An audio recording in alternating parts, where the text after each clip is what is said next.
Magandang hapon! Kumusta po?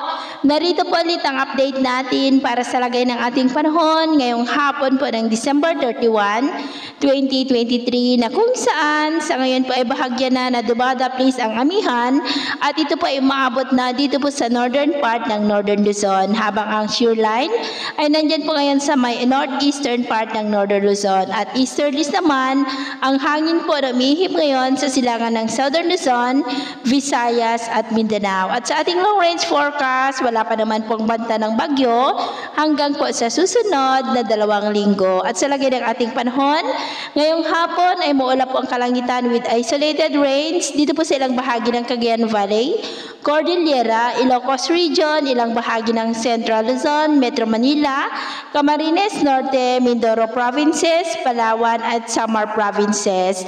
Maging po sa ilang bahagi ng Negros Oriental, Zamboanga Peninsula, Northern Mindanao at Davao.